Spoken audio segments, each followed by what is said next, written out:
प्रेक्षकांनो, मालिकेमध्ये आपण पाहणार आहोत खूपच मोठा असा ट्विस्ट आपल्याला पाहायला भेटणार आहे. कारण चक्क इकडे मात्र आता तारणीच्या आणि केदारच्या हाती खूप मोठा पुरावा लागलेला आहे. ते म्हणजे चक्क इकडे आता केदारची आई कशामुळे गेली हे मात्र सगळ्यांच्या समोर आलंय.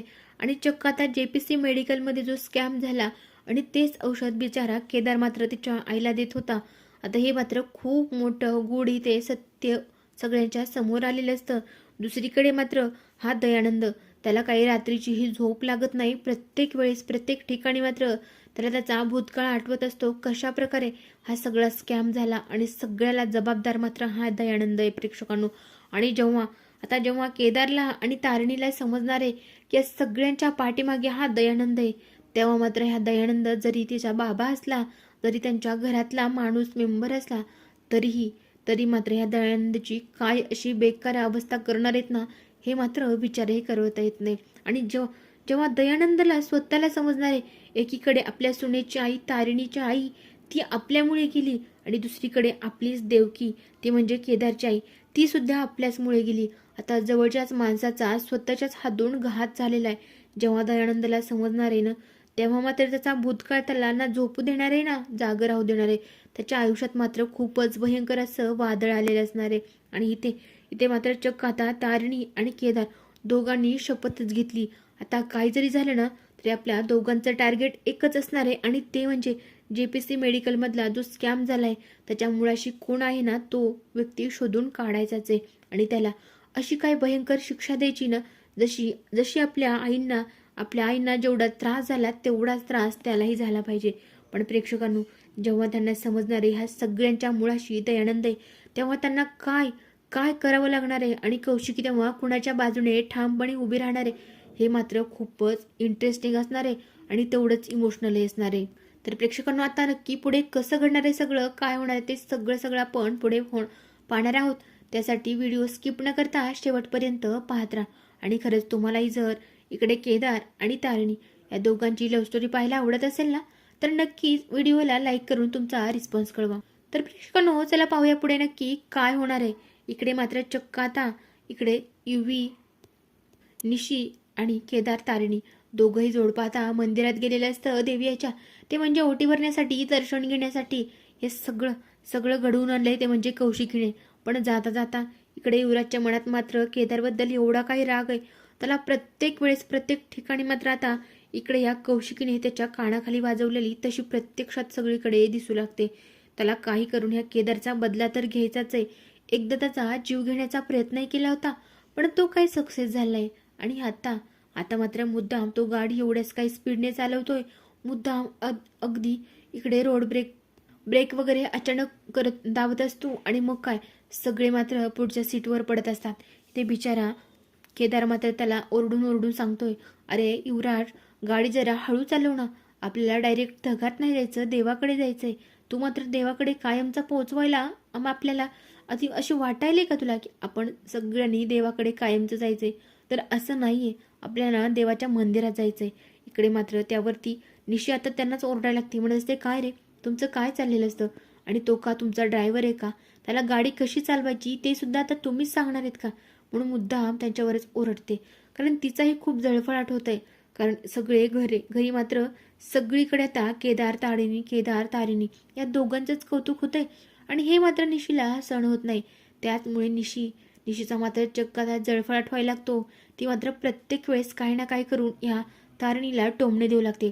पण असते खरंच म्हणजे सगळीकडे तारिणी किती भारी ना, हे सगळ्यांना समजतंय. म्हणजे आता काय, तारिणीची सगळ्या इच्छा पूर्ण झाल्या असतील ना. म्हणजे घरात कसं येऊला, ह्या घरातल्यांच्या नजरेत पाडायचं, सगळे हक्क कसे स्वतःकडे ओढून घ्यायचे, सगळं तिच्या मनासारखं झालंय.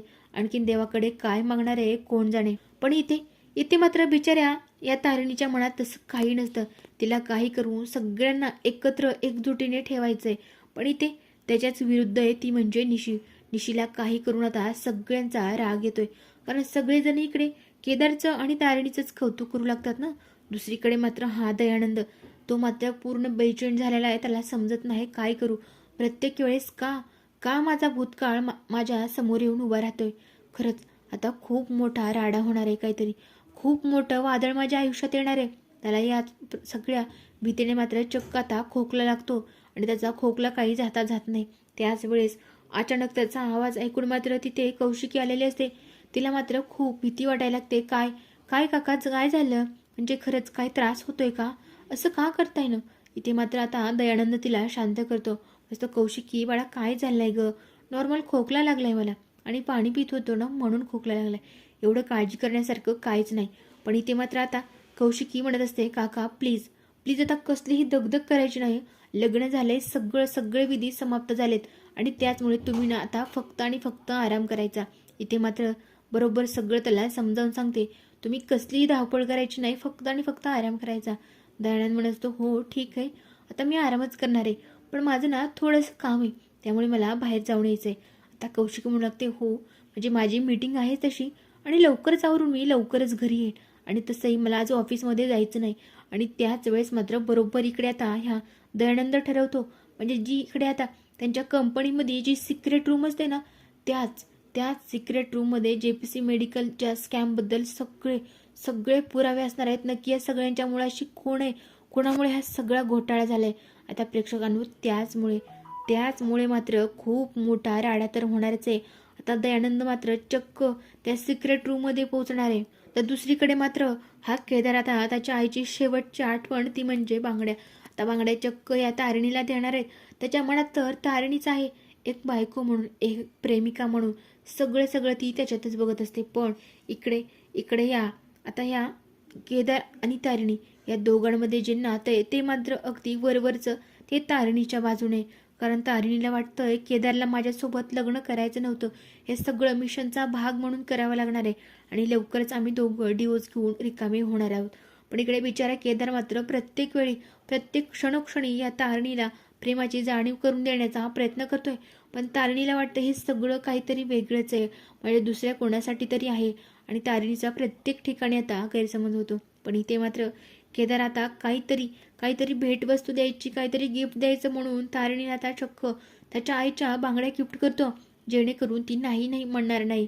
आणि चक्क तारिणी आता अगोदर नको नको म्हणत असते, पण शेवटी मात्र ती आता त्याच्या आईच्या बांगड्या आहेत आणि आशीर्वाद म्हणून घेते.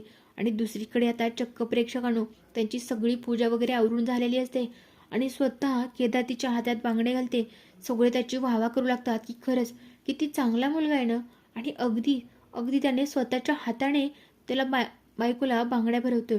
आता हे सगळं बघून तर काय, निष्ठा परत एकदा जळफळाट होतो आणि ती मात्र या युवराजवरती चिडचिड करायला लागते. पण प्रेक्षकांनो तुम्हाला तर माहीतच आहे युवराजचा स्वभाव कसा आहे. युवराज मात्र निशीला तिथेच ओरडायला लागतो, म्हणतो काय ग, प्रत्येक वेळेस त्यांचं बघतेस आणि इकडे माझ्या मागं भुणभुण लावतेस का? का तुला प्रत्येक वेळेस तिची कॉफी करायची असते सांगणं? पण इकडे निशी मात्र रागाने आता युवीला म्हणत असते, काय रे, प्रत्येक ठिकाणी मला बोलायलाच पाहिजे का? कधीतरी माझ्या मनासारखं वाग ना. तो बघ केदार मात्र प्रत्येक वेळेस त्या तारिणीचं मन जपण्याचा किती प्रयत्न करतोय, पण तू मात्र प्रत्येक ठिकाणी माझा अपमान करतोस. पण इथे मात्र आता चक्क युवराज त्याच्यावरतीच ओरडतो, म्हणत असतो, निशी तुला ना एकतर इकडे मला तुझ्यासोबत यायचं नव्हतं, त्या कौशिकीने मला इकडे पाठवलं ड्रायव्हर म्हणून आणि आता ती स्वतः मात्र गेली तिच्या कामाला.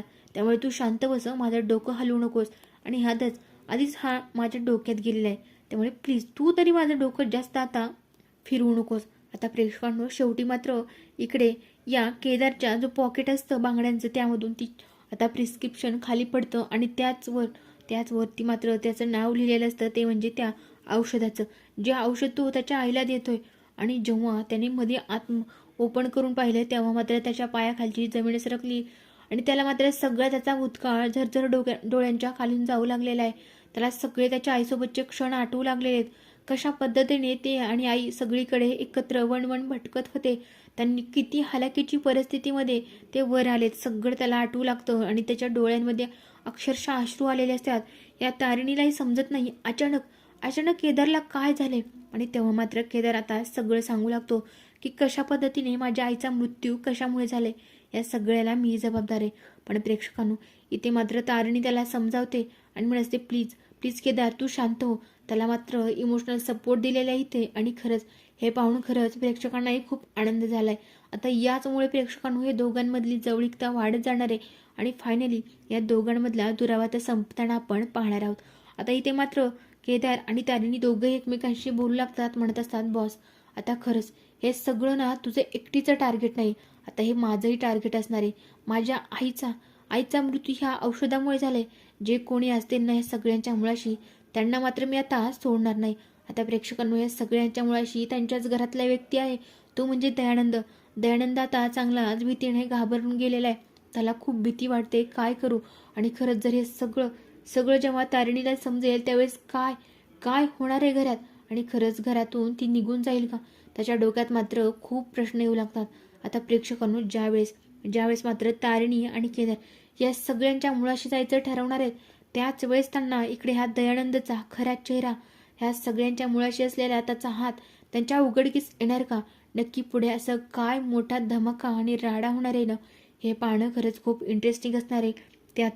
त्यातच मात्र आता ही पद्मिनी काही जरी झालं तरी शेवटी तिच्या नवऱ्याचीच बाजू घेणार आहे. तो कितीही चुकीचा असला तरी ती मात्र तिच्या नवऱ्याच्याच बाजूने खंबीरपणे उभी राहणार आहे. पण राहिला प्रश्न कौशिकीचा. कौशिकी मात्र काही करून सत्याची बाजू घेते. त्यामुळे आता इथे तेही पाहणं खूपच इंटरेस्टिंग असणार आहे. कौशिकी आता नक्की कोणाच्या बाजूने सत्य समजल्यावरती भक्कमपणे उभी राहणार, आणि पुढे नक्की काय ट्विस्ट येणार, हे सगळं जाणून घेण्यासाठी आपल्या चॅनलवर नवीन असाल तर नक्कीच व्हिडिओला लाईक, शेअर आणि चॅनलला सबस्क्राईब करा, जेणेकरून सगळ्यात अगोदर नोटिफिकेशन हे तुम्हाला येतील.